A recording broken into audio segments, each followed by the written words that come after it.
हठ योग में अनेकों योगासन बताए गए हैं। उनमें से एक योगासन प्रमुख आसन है जिसका नाम है शीर्षासन। शीर्षासन के अनेकों फायदे हैं। अगर इसके फायदे गिनती करें तो हम इसके फायदे गिनती नहीं कर पाएंगे।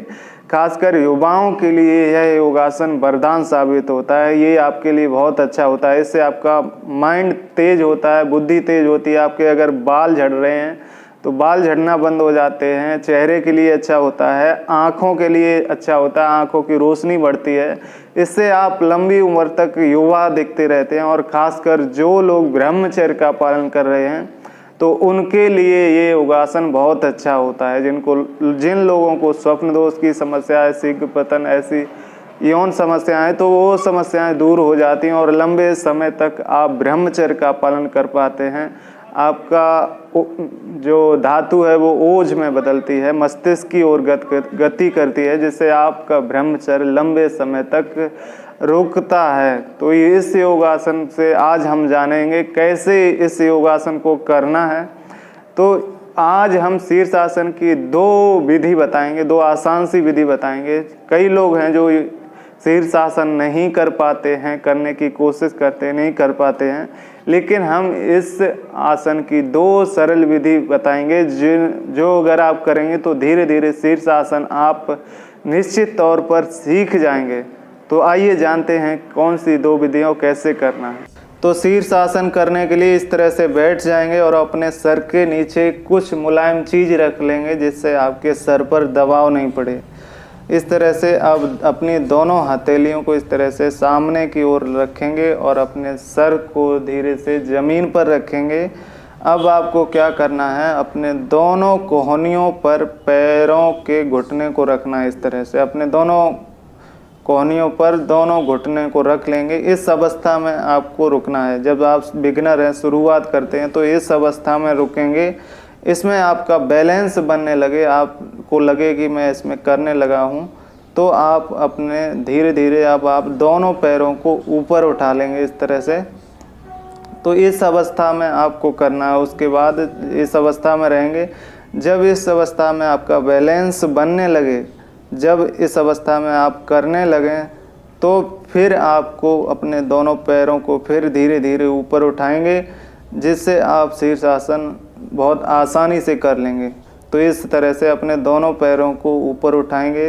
इस तरह से आप स्टेप बाय स्टेप इस अवस्था में करना है और धीरे से फिर उसी स्थिति में, जिस स्थिति में ऊपर गई उसी स्थिति में धीरे धीरे नीचे आ जाएंगे। तो इस तरह से स्टेप बाय स्टेप इस शीर्षासन को करेंगे। इससे आप बहुत जल्द ही शीर्षासन सीख जाएंगे अगर आप स्टेप बाय स्टेप करते हैं। पहले एक स्टेप कीजिए, जब उसमें आपका संतुलन बन जाए दूसरा कीजिए, फिर तीसरा कीजिए, फिर आपका पूर्ण शीर्षासन हो जाएगा। अब बात करते हैं दूसरी विधि की, जो ज़्यादातर लोग शीर्षासन इसी विधि से करते हैं। तो इसमें आपको क्या करना है, अपने दोनों हाथों की उंगलियों को आपस में फंसा लेंगे, इंटरलॉक कर लेंगे। इस तरह से इंटरलॉक कर लेंगे और अपने सर को हथेलियों के पास में रख लेंगे और धीरे धीरे आपको अपने पैरों को ऊपर उठाएंगे इस तरह से। इसमें थोड़ा कठिन होता है ऊपर शुरुआत में उठना, तो इसमें आप दीवार का सहारा ले सकते हैं अगर आपसे शुरू करते हैं। तो इस तरह से आप ऊपर उठेंगे। पहले आपको पूरे पैर नहीं उठाना है, पहले आधे रखें, मोड़ के रखें पैर, जैसे आपका संतुलन बनने लगे तब अपने दोनों पैरों को ऊपर कर उठाना है, सीधे रखना है और अपने दोनों पैरों को, पंजों को आपस में अंगूठे से अंगूठा मिलाएंगे। तो इस अवस्था में करना है और इसमें आपकी सांस नॉर्मल रहेगी, ना ज़्यादा सांस लेना ना ज़्यादा छोड़ना। जिस गति में सांस चल रही है उसी गति में रखेंगे और फिर इस अवस्था में आपको करना है और धीरे धीरे समय बढ़ाना है। पहले 30 सेकंड करें, 20 सेकंड करें, फिर धीरे धीरे समय बढ़ाएं। तो इस तरह से धीरे धीरे वापस आ जाएंगे। तो इस तरह से ये दो आसान सी विधि हैं जिनसे आप आसानी से सीख सकते हैं, शीर्षासन कर सकते हैं।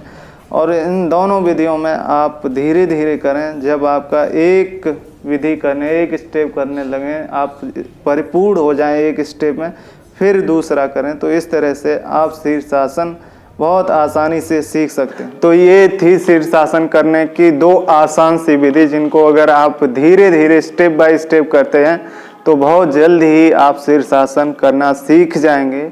और आपको इसमें सावधानी ये रखनी है कि आप इस आसन को खाली पेट ही करें। हो सके तो आपको सुबह के समय ही करना है, खाली पेट ही करें। इसको आसन को करने से पहले आपको पानी तक भी नहीं पीना है। तो इस आसन से अगर आपको साइनस की प्रॉब्लम है, जुकाम या आदि कुछ भी समस्या है, तो इस योगासन को आपको नहीं करना है।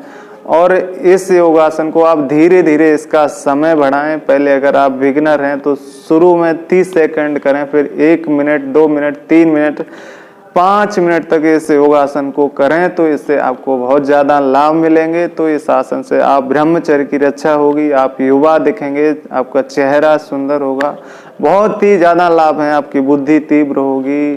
तो युवाओं के लिए खासकर ये योगासन बहुत अच्छा योगासन है।